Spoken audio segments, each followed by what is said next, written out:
sebenarnya kita sendiri boleh ya di perusahaan menentukan ya komponennya mau apa. Tapi ada guidance-nya dari peraturan perundangan. Jadi sebenarnya sih nggak perlu terlalu keras berpikir harus ada komponen apa gitu ya, kriterianya apa. Tinggal dirujuk aja regulasi yang berlaku.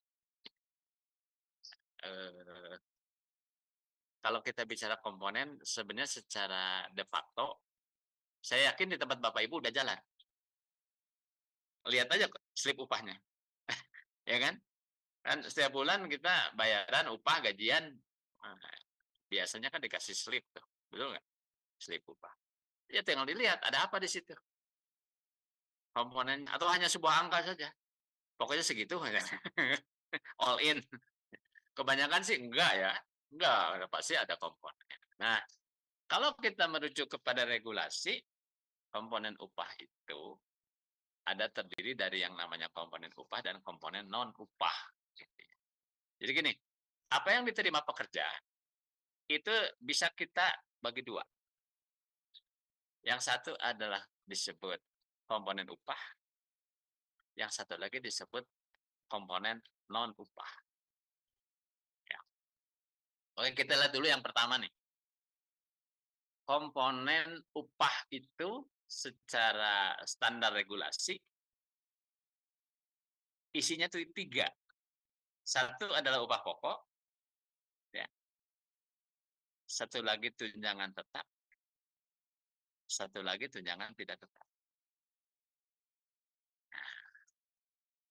Mengenai komposisi upah pokok dan tunjangan tetap itu, regulasi mengatur. Regulasi mengatur. Ya. Anda bisa lihat di Undang-Undang 13 atau Cipta Kerja, ya, di situ ada. Atau di PP 36 tahun 2021 tentang pengupahan. Bahwa upah pokok itu tidak boleh lebih kecil dari 75% dari upah pokok dan tunjangan tetap.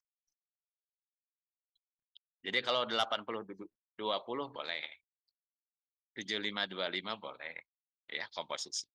Yang nggak boleh itu misalnya 70-30. Ya. Tetapi di PP 36 ini ada sedikit perubahan dibandingkan dengan PP yang dulu, PP 78 2015. Bahwa komposisi 75-25 itu untuk jabatan tertentu, yakni jabatan manajerial dan staf ahli, itu boleh tidak mengikuti pola 75-25.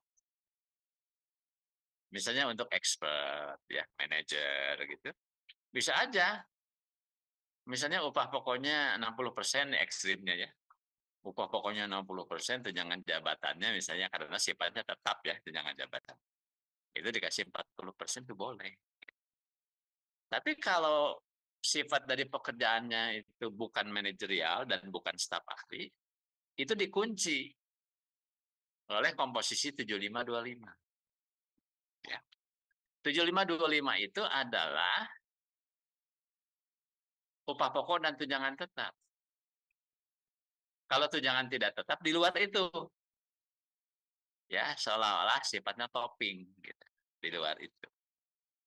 Nah, memang istilah tunjangan tetap dan tidak tetap itu sebenarnya istilah yang masih umum.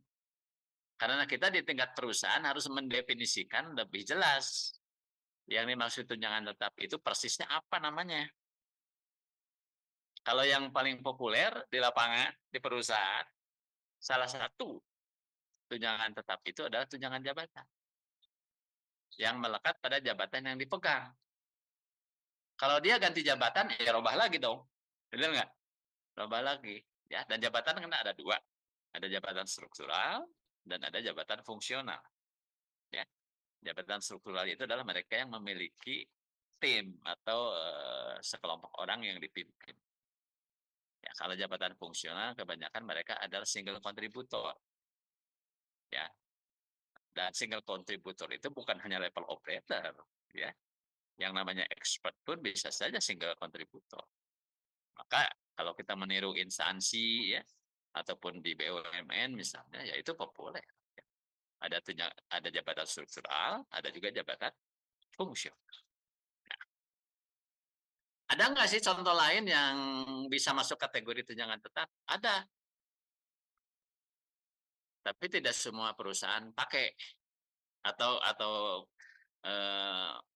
memberikan itu. Contohnya apa? Tunjangan keluarga. Hanya tunjangan keluarga. Misalnya kalau dia menikah, tambah. Kalau dia punya anak, tambah. Ya sekalipun mungkin nilainya tidak terlalu besar. Tapi yang paling populer di banyak perusahaan adalah tunjangan tetap. Ya. Nah, satu lagi yaitu tunjangan tidak tetap. Apa sih bedanya tunjangan tetap dan tidak tetap? Kalau tunjangan tetap itu senantiasa dibayar, sifatnya fix, tanpa mempersyaratkan harus hadir atau mencapai achievement tertentu. Ya. Kecuali kalau dia bolos ya, mangkir apa gitu. Itu mah jangankan tunjangan, upah pokoknya aja juga bisa dipangkas itu. Ya kan? Kalau mangkir gitu. Nah, kalau tunjangan tidak tetap itu mempersyaratkan lazimnya ya adalah kehadiran dan achievement tertentu. Apa sih contoh yang paling populer di lapangan nih? Contoh konkret dari tunjangan tidak tetap. Ada dua yang paling populer. Pertama tunjangan transport, yang kedua tunjangan makan. Ya, cuma di beberapa perusahaan juga ada yang tidak diberikan dalam bentuk uang.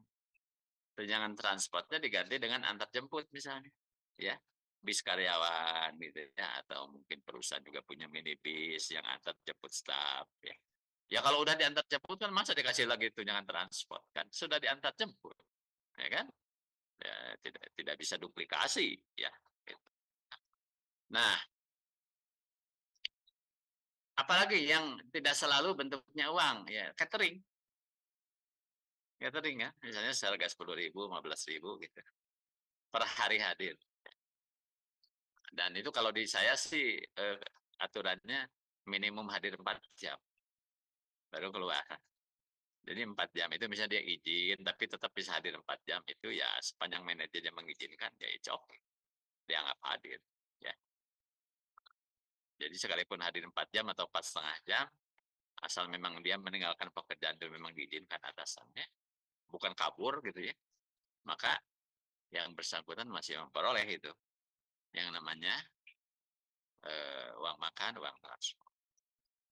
Nah, itulah bicara tentang komponen upah. Satu lagi adalah komponen non upah. Apa itu komponen non upah? Ya, disebutkan di dalam regulasi beberapa jenis pendapatan pekerja yang masuk dalam kategori komponen non upah. Itu yang pertama adalah tunjangan hari raya. Tunjangan hari raya. Kedua adalah insentif, komisi, bonus itu masuk. Jadi sifatnya reward ya. Sifatnya. Dan itu bisa saja kan kalau tunjangan hari raya kan setahun sekali. Kalau bonus pun sebenarnya setahun sekali pada lazimnya. Kalau insentif ya variatif lah insentif atau komisi penjualan kayak gitu. Ada yang dibayarkannya setiap bulan, ada yang 3 bulan. Cuma pada umumnya pembayarannya tidak digabungkan dengan pembayaran upah rutin yang reguler. Ya biasanya. Nah itu yang masuk dalam komponen upah. Terus ada lagi yang disebut uang pengganti fasilitas kerja. Ya, ya misalnya Bapak Ibu diterima kerja di sebuah perusahaan, tapi perlengkapan kerjanya nggak dikasih, suruh bawa sendiri dari rumah. Ya. Atau di tempat saya tukang jahit mesti bawa mesin sendiri gitu misalnya. Gitu. Konyol juga tuh perusahaan. Nerima tukang jahit tapi mesin jahitnya mesti bawa sendiri dari rumah. Mending kalau standar mesin jahitnya kan nggak mungkin standar. Lagi pula ada gitu operator jahit di rumahnya punya mesin high speed gitu dengan konsumsi energi yang besar kan nggak mungkin gitu ya. Tapi kalaupun memang ada gitu satu pekerjaan yang memerlukan perlengkapan kerja gitu, tapi perusahaan nggak menyediakan, karyawan sendirilah yang harus menyediakan. Nah itu memungkinkan untuk dia itu memperoleh yang namanya uang pengganti fasilitas kerja, ya.